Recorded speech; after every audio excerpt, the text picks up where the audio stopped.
Hello and welcome back. Talking about drums, we are talking about the single paradiddle and we are going to talk about how to get it into a groove. We spoke about using it in our hands and adding a bass drum, which is like this, stuff like that. It's all been dealt with in the last video. Now, look at the paradiddle. The paradiddle comes in your hands. That's the original paradiddle. But of course, you have options. Option number one, and probably the easier of the two, is to have your hired hand, very probably your right hand, follow the bass drum. In this particular context, it's actually the bass drum following your right hand. So if you play the paradiddle in your hired and your snare drum, you have the option of having your bass drum, rather than playing anything, follow your right hand. Okay, here we go.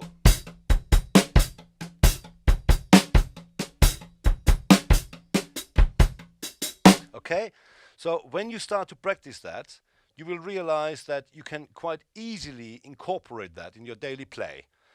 Now, the paradiddle includes the word para, so you've got para rhythms and you've got polyrhythms, very, very often found in Latin American music.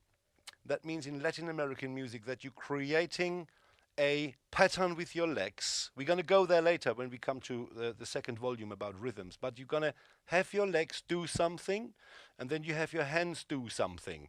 And when it comes to Latin American grooves, you're talking about samba, salsa kind of stuff. So you have say a figure like this.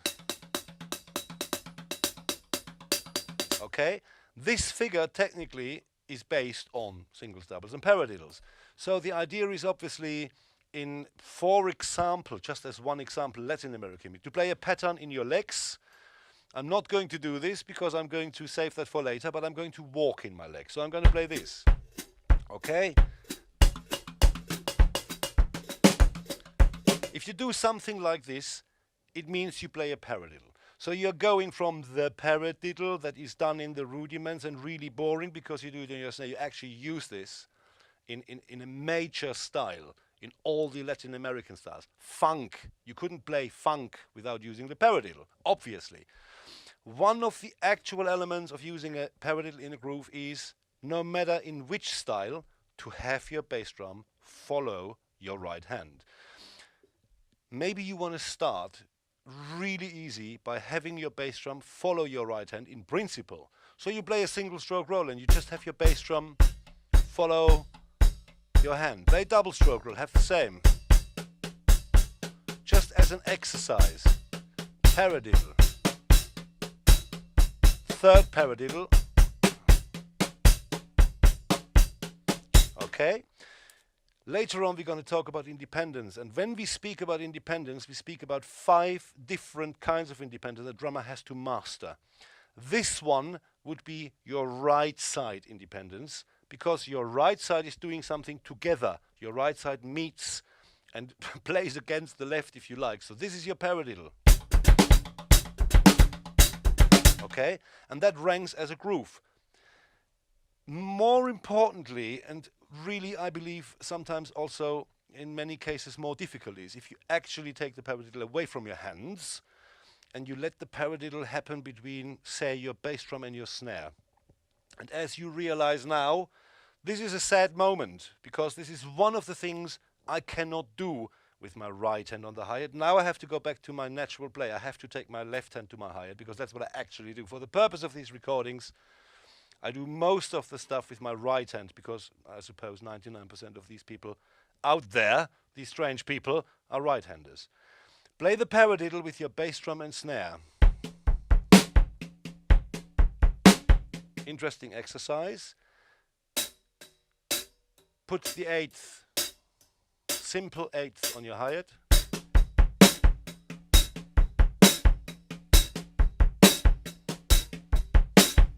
Okay? If you go many steps further, what you will realize is that you play a normal groove, and whatever you kind of do that is not straightforward somehow includes a paradiddle. or it includes a double stroke. It includes something technical. And this is the crunch point of talking about drums. It is called a double stroke and it is technical. It is called a paradiddle and it is technical. But really, in drumming, you use all that stuff for everything else. A groove, to calculate odd meters and stand and end with one hand and start with the next, turn a movement round. Or, of course, in solo playing. You use this kind of stuff in play solo all the time. It's all based on technique.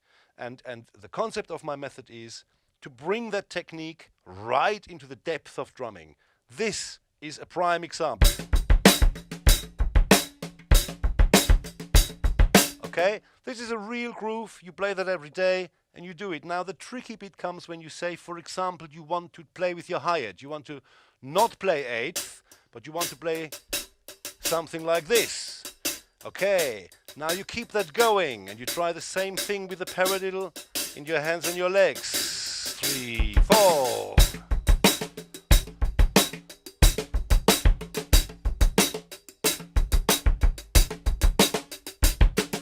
That's a double.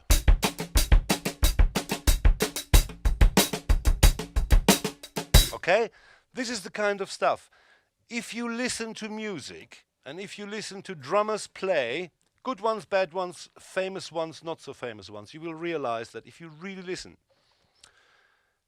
90% of what they do is actually based on a single stroke, on a double stroke, and on a paradiddle.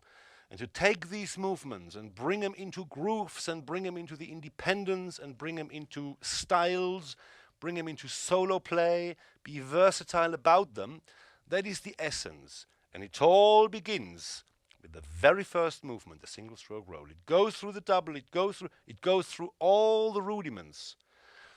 Essentially, whatever you practice on your snare drum with your hands will be transferred into your entire. We will later on play a paradiddle in our legs.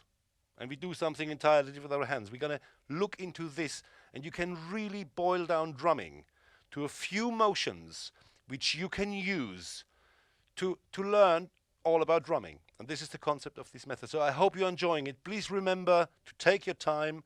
Do not run before you can walk. Always watch your posture.